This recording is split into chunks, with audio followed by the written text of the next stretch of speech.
वार्ता करते हो, दूसरी तरफ पानी मारते हो। अब देश ये बताए हमने भी वायलेंस किन्होंने किया है। इसी के साथ साथ आज नई बातें सामने आई। हमारी स्टेज के ऊपर भी हंजू गैस के बम फेंके गए और हमारी स्टेज से आगे रॉकेट लॉन्चर से तकरीबन 1-1.5 किलोमीटर आगे जाकर भी एक गोला फेंका गया और दूसरी ओर खेतों में भी हंजू गैस मारा गया। इसके पीछे सरकार की मंशा क्या हो सकती है? लगभग 10,000 से ऊपर आम जनता आज शंभू मोर्चे को देखने आई थी, सपोर्ट में आई थी, लंगर लेकर आई थी। हमारे किसान मजदूर मोर्चे और एसकेएम न्यू पॉलिटिकल के किसान मजदूर तो थे ही यहां। पब्लिक के ऊपर फेंककर हंजू गैस उसे भड़काना चाहते थे और देखा जितने भी हमारे किसान मजदूर नौजवान यहां आए, उन्होंने हमारे जाब्ते में कोई भी बाधा नहीं डाली। कितना डिसिप्लिन से 101 का जत्था, एक भी आदमी उसमें से अधिक नहीं गया है। जो हमारे पास सूची आई है वो 17 किसान सरकार के इस जबर में, सरकार के इस बल प्रयोग में जख्मी हुए हैं, जिनमें से कुछ किसान ज्यादा जख्मी हैं। मैं किसानों की लिस्ट आपके सामने दे रहा हूं। कुलदीप सिंह जी, ये हरिगढ़ गांव है, बीकेजू आजाद के साथी है। सुखदेव सिंह जी भूटान, बीकेजू आजाद के साथी है। शमशेर सिंह जी संगरूर, ये भी बीकेजू आजाद के साथी है। मुख्तियार सिंह जी खुराना, ये भी बीकेजू आजाद के साथी है। मुख्तियार सिंह जी खुराना, ये भी बीकेजू आजाद के साथी हैं। दर्शन खोखर लहरा, ये भी बीकेजू आजाद के साथी हैं। मीहा सिंह मंगवाल, ये भी बीकेजू आजाद के साथी हैं। जगीर सिंह फौजी, जो बीकेजू बहराम के साथी, ये भी गंभीर जख्मी हैं। कुलदीप सिंह भी और ये भी। उसके आगे परमजीत सिंह जी हरदासपुरा, ये भी पटियाला से जख्मी हैं। अमनप्रीत सिंह जी, ये पटियाला से हैं, ये भी जख्मी हैं। इंद्रजीत सिंह जी, ये पटियाला से हैं, बीकेजू पनहेड़ी के साथी है, ये भी जख्मी हैं। राजकुमार टांडा हरियाणा से, बोलते अकेले किसानों के जत्थे हैं, हरियाणा से हमारे साथी ये जख्मी हुए हैं। सुखविंदर सिंह जी, ये गुरदासपुर से हैं, किसान मजदूर संघर्ष कमेटी के साथी हैं, इनका डेहरीवाल गांव है, ये जख्मी हुए। हजारा सिंह, ये पटियाला से बीकेजू पनहेड़ी के साथी हैं। साधु सिंह जी, ये भी बीकेजू आजाद के साथी हैं, ये संगरूर से हैं, ये भी जख्मी हैं। सुखवंत सिंह गुरदासपुर, ये किसान मजदूर संघर्ष कमेटी के साथी हैं। और आज आर अनंत कुमार, जो कोयम्बटूर तमिलनाडु से आए थे, वो इस जत्थे की अगुवाई करते हुए तिरंगा हाथ में लेकर आगे जत्थे में गए थे, आपने देखा है। और इसमें हरियाणा के मनजीत सिंह, मुख्तार सिंह, ये भी जत्थे में शामिल थे। तो अन्य राज्यों के किसान भी आज के जत्थे में शामिल थे। आज भी हमें जवाब नहीं मिलेगा जो हम जवाब केंद्र से मांगते हैं। 100 आदमी का जत्था देश के अमन कानून के लिए किस तरह से खतरा है, इसका जवाब चाहिए। आप संविधान के ऊपर चर्चा कर रहे हो, कौन सा देश का संविधान किसानों के ऊपर इस तरह से बल प्रयोग करने का इजाजत देता है? आप संविधान के ऊपर चर्चा कर रहे हो, 1 साल से नेशनल हाईवे के ऊपर इस तरह से दीवारें बनाने का कौन सा संविधान आपको अलाउ करता है, ये भी बताओ। और उन सड़कों के ऊपर आप किलो की फसल उगाते हो, और ये कौन सा संविधान इसकी इजाजत देता, कम से कम हमें तो बताओ। लेकिन सत्ता पक्ष हो या विपक्ष हो, मिलकर गेम खेल रहा है। और देश की पार्लियामेंट में हमारे किसान मजदूर के मुद्दे पर बिल्कुल भी चर्चा नहीं हो रही है, और ये दुखद है देश के लिए। और हम देख रहे हैं, आज हमने देखा 140 करोड़ भारतीयों ने शंभू बॉर्डर और टिकरी बॉर्डर की आवाज लगाई है।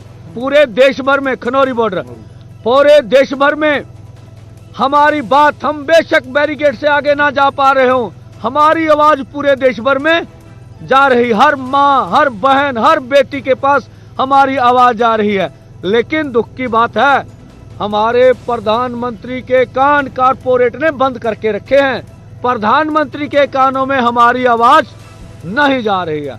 जगजीत सिंह जी डल्लेवाल जो अमर अनशन पर बैठे हैं, उनके लिए देश चिंतित है, लेकिन देश के प्रधानमंत्री को कोई चिंता नहीं है। देश की सरकार को सत्ता का नशा है, वो नशे में चूर है और देश के किसान मजदूर से बात नहीं करना चाहती। इसी के साथ साथ आने वाले समय में जो दोनों फोरमों ने निर्णय लिया है, एक तो 16 को ट्रैक्टर मार्च होगा, पंजाब को छोड़कर भारत के अन्य राज्यों में होगा, और दूसरा 18 तारीख को 12 बजे से लेके 3 बजे तक, 18 दिसंबर को 12 बजे से लेके 3 बजे तक पंजाब में केवल पूरी तरह रेलें जाम की जाएंगी।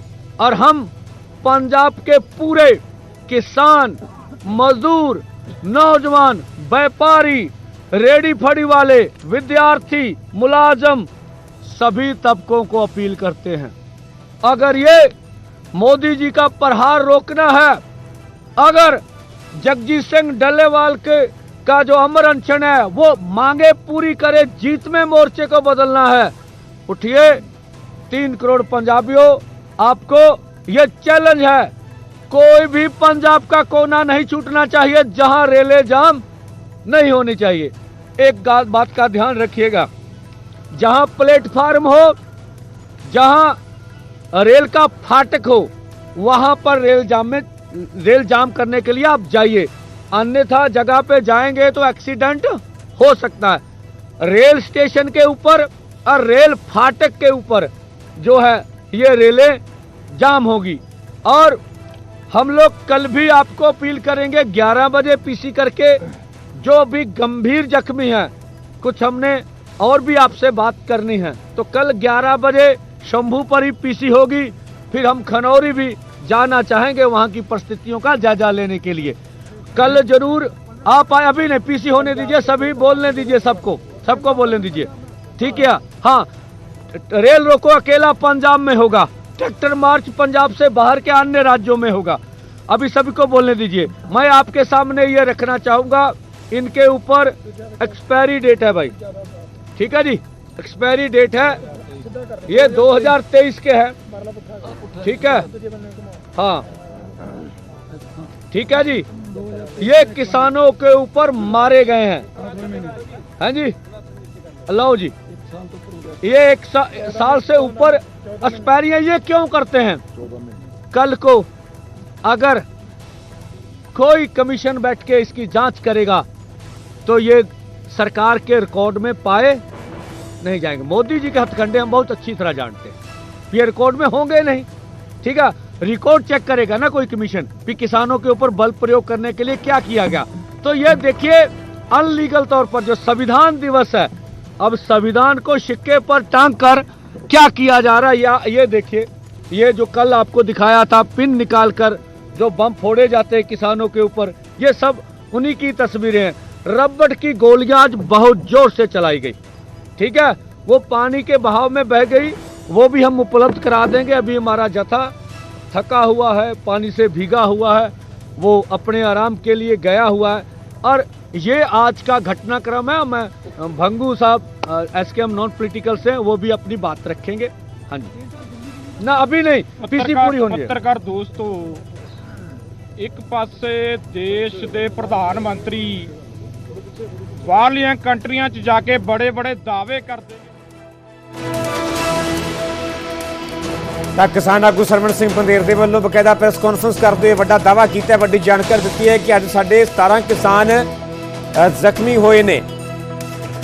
17 ਕਿਸਾਨ ਜ਼ਖਮੀ ਹੋਏ ਨੇ। ਰੇਲਾਂ ਰੋਕਣ ਦਾ ਵੀ ਐਲਾਨ ਕਰ ਦਿੱਤਾ ਗਿਆ। ਉੱਥੇ ਇਸ ਗੱਲ ਦੀ ਵੀ ਜਾਣਕਾਰੀ ਦਿੱਤੀ ਹੈ ਕਿ 16 ਤਰੀਕ ਨੂੰ 16 ਦਸੰਬਰ ਨੂੰ ਪੰਜਾਬ ਨੂੰ ਛੱਡ ਕੇ ਬਾਕੀ ਸੂਬਿਆਂ ਦੇ ਵਿੱਚ ਟਰੈਕਟਰ ਮਾਰਚ ਕੱਢੇ ਜਾਣਗੇ। ਪੰਜਾਬ ਭਰ ਦੇ ਵਿੱਚ ਰੇਲਾਂ ਰੋਕੀਆਂ ਜਾਣਗੀਆਂ। ਰੇਲਾਂ ਰੋਕ ਕੇ ਜੋ ਕਿ ਕਿਸਾਨਾਂ ਦੇ ਵੱਲੋਂ ਪ੍ਰਦਰਸ਼ਨ ਕੀਤਾ ਜਾਵੇਗਾ, ਇਸ ਨੂੰ ਲੈ ਕੇ ਅਗਲੀ ਰਣਨੀਤੀ ਨੂੰ ਲੈ ਕੇ ਕਿਸਾਨ ਆਗੂ ਸਰਵਣ ਸਿੰਘ ਪੰਧੇਰ ਦੇ ਵੱਲੋਂ ਵੱਡਾ ਐਲਾਨ ਕੀਤਾ ਗਿਆ, ਕਿਉਂਕਿ ਅੱਜ ਤੀਜੀ ਵਾਰ ਲਗਾਤਾਰ ਕਿਸਾਨਾਂ ਵੱਲੋਂ ਦਿੱਲੀ ਕੂਚ ਦੀ ਜਿਹੜੀ ਕਿ ਕੋਸ਼ਿਸ਼ ਕੀਤੀ ਗਈ, ਪਰ ਅੱਗੇ ਨਹੀਂ ਜਾਣ ਦਿੱਤਾ ਗਿਆ। ਕੋਸ਼ਿਸ਼ ਨਾਕਾਮ ਹੋਈ ਤਾਂ 18 ਦਸੰਬਰ ਨੂੰ ਪੰਜਾਬ ਭਰ ਦੇ ਵਿੱਚ ਰੇਲਾਂ ਰੋਕੀਆਂ ਜਾਣਗੀਆਂ। ਕਿਸਾਨ ਆਗੂ ਸਰਵਣ ਸਿੰਘ ਪੰਧੇਰ ਦੇ ਵੱਲੋਂ ਇਸ ਨੂੰ ਲੈ ਕੇ ਵੱਡਾ ਐਲਾਨ ਕਰ ਦਿੱਤਾ ਗਿਆ ਹੈ। ਤਾਂ ਜਿਹੜੇ ਲੋਕ ਵੀ ਜਿਹੜੇ ਮੁਸਾਫਰ 18 ਤਰੀਕ ਨੂੰ ਰੇਲਾਂ ਦੇ ਜ਼ਰੀਏ ਸਫ਼ਰ ਕਰਨਾ ਚਾਹੁੰਦੇ ਨੇ ਜਾਂ ਜਿਨ੍ਹਾਂ ਦੇ ਵੱਲੋਂ ਟਿਕਟ ਦੀ ਬੁਕਿੰਗ ਕਰਵਾਈ ਗਈ ਹੈ, ਉਹਨਾਂ ਨੂੰ ਜ਼ਰੂਰ ਦਿੱਕਤਾਂ ਦਾ ਸਾਹਮਣਾ ਕਰਨਾ ਪੈ ਸਕਦਾ ਹੈ, ਕਿਉਂਕਿ 18 ਦਸੰਬਰ ਨੂੰ ਪੰਜਾਬ ਭਰ ਦੇ ਵਿੱਚ ਰੇਲਾਂ ਰੋਕਣ ਦਾ ਕਿਸਾਨਾਂ ਦੇ ਵੱਲੋਂ ਐਲਾਨ ਕਰ ਦਿੱਤਾ ਗਿਆ। 16 ਦਸੰਬਰ ਨੂੰ ਪੰਜਾਬ ਨੂੰ ਛੱਡ ਕੇ ਬਾਕੀ ਸੂਬਿਆਂ ਦੇ ਵਿੱਚ ਜੋ ਕਿ ਟਰੈਕਟਰ ਮਾਰਚ ਕੱਢੇ ਜਾਣਗੇ। 18 ਤਰੀਕ ਨੂੰ ਪੰਜਾਬ ਭਰ ਦੇ ਵਿੱਚ ਰੇਲਾਂ ਜੋ ਰੋਕੀਆਂ ਜਾਣਗੀਆਂ, ਜਿਸ ਦਾ ਬਕਾਇਦਾ ਸਮਾਂ ਹੋਵੇਗਾ ਦੁਪਹਿਰ 12 ਵਜੇ ਤੋਂ ਲੈ ਕੇ 3 ਵਜੇ ਤੱਕ, ਯਾਨੀ ਕਿ 12 ਤੋਂ 3 ਵਜੇ ਤੱਕ ਰੇਲਵੇ ਟਰੈਕ ਪੂਰੀ ਤਰ੍ਹਾਂ ਜਾਮ ਕੀਤੇ ਜਾਣਗੇ, ਰੇਲਾਂ ਰੋਕੀਆਂ ਜਾਣਗੀਆਂ। ਤਾਂ 12 ਤੋਂ 3 ਵਜੇ ਤੱਕ ਸਾਫ਼ ਤੌਰ ਤੇ ਰੇਲ ਆਵਾਜਾਈ ਜਿਹੜੀ ਕਿ ਪੂਰੀ ਤਰ੍ਹਾਂ ਪੰਜਾਬ ਦੇ ਵਿੱਚ ਪ੍ਰਭਾਵਿਤ ਹੋ ਸਕਦੀ ਹੈ। ਲੋਕਾਂ ਨੂੰ, ਮੁਸਾਫਰਾਂ ਨੂੰ ਮੁਸ਼ਕਲਾਂ ਦਾ ਸਾਹਮਣਾ ਕਰਨਾ ਪੈ ਸਕਦਾ ਹੈ। ਤਾਂ ਅਗਲੀ ਰਣਨੀਤੀ ਦਾ ਕਿਸਾਨਾਂ ਦੇ ਵੱਲੋਂ ਐਲਾਨ ਕਰ ਦਿੱਤਾ ਗਿਆ। ਕਿਸਾਨ ਆਗੂ ਸਰਵਣ ਸਿੰਘ ਪੰਧੇਰ ਨੇ ਵੱਡਾ ਬਿਆਨ ਦਿੱਤਾ ਹੈ ਕਿ 18 ਤਰੀਕ ਨੂੰ ਦੁਪਹਿਰ 12 ਵਜੇ ਤੋਂ ਲੈ ਕੇ 3 ਵਜੇ ਤੱਕ ਪੰਜਾਬ ਭਰ ਦੇ ਵਿੱਚ ਰੇਲਾਂ